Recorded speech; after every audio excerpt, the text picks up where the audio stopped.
saudara AH, dan kami sudah melakukan pemeriksaan terhadap yang bersangkutan dan telah terbukti yang bersangkutan melakukan pembiaran terjadi pidana yang dilakukan oleh anaknya yang bernama AH, umur 19 tahun.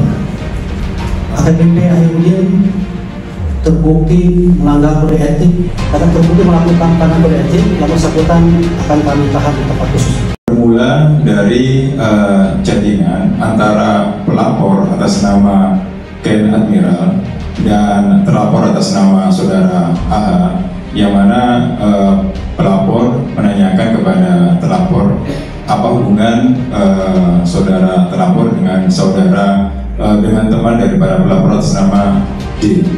Karena itu dari pembicaraan chattingan tersebut ada yang kurang berkenan sehingga saudara terlapor melakukan pemukulan dan perusakan mobil daripada pelapor. Sebut-sebut mempunyai harta senilai 467 miliar rupiah lebih, seorang perwira menengah di lingkungan Polda Sumatera Utara ditangkap polisi. Ihwal penangkapan terhadap AKBP Azhiruddin Hasibuan itu berkaitan dengan sikapnya yang melakukan pembiaran pada saat terjadinya peristiwa penganiayaan yang dilakukan oleh putranya sendiri, yaitu Aditya Hasibuan. Berdasarkan dari hasil pemeriksaan di kepolisian, kasus penganiayaan itu sudah terjadi 4 bulan yang silam. Ceritanya, Ken Admiral yang merupakan seorang mahasiswa itu dianiaya oleh Aditya Hasibuan di rumah mereka di Medan, Sumatera Utara, dan disaksikan oleh mantan Kabak Ops Ditres Narkoba Polda itu sendiri. Kini keduanya ditahan di Mapolda Sumatera Utara dan dijerat dengan pasal yang berbeda. AKBP Azhiruddin Hasibuan dalam kasus pembiaran itu dijerat dengan pasal 13 huruf M Peraturan Kepolisian Nomor 7/2022 tentang Kode Etik Profesi dan Komisi Kode Etik Polri, yang isinya setiap pejabat Polri dalam etika kepribadian dilarang melakukan tindak kekerasan, berperilaku kasar dan tidak patuh. Sedangkan putranya yaitu Aditya Hasibuan ditetapkan sebagai tersangka dan dijerat oleh penyidik dengan pasal 351 ayat 2 KUHP tentang penganiayaan. Setelah viral, kini kasus penganiayaan itu tidak hanya menjadi konsumsi berita masyarakat Sumut saja, melainkan sudah menjadi sorotan nasional. Sebab publik telah menyeret dan bahkan beranggapan kasus itu sama seperti yang telah terjadi pada kasus yang dialami oleh mantan Direktur Jenderal Pajak Jakarta Selatan, yaitu Rafael Alun Trisambodo. Anggapan publik itu kini terbukti, di mana kasus AKBP Azhiruddin Hasibuan telah mendapatkan sorotan secara nasional.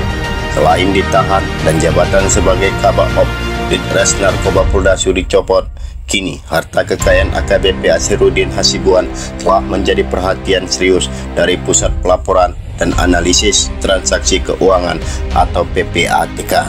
Bergaya hedonis, kini sumber harta senilai 467 miliar lebih milik Azhiruddin Hasibuan itu sedang ditelusuri. Tim PPATK itu pun kini telah memblokir rekening perwira menengah itu setelah melakukan koordinasi dengan kepolisian.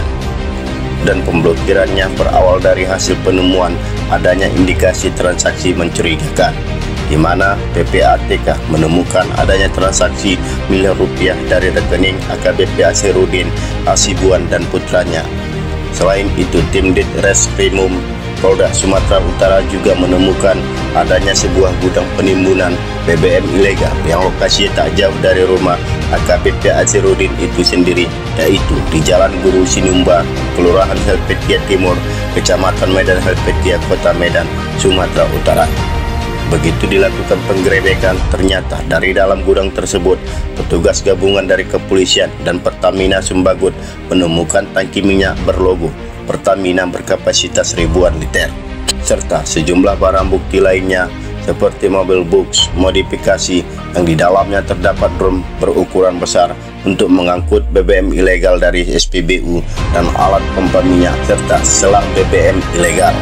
Setelah ditelusuri, kepemilikan gudang penimbunan BBM ilegal yang digerebek petugas gabungan itu kuat dugaan merupakan milik AKBP Azhiruddin. Demikian, tetap semangat.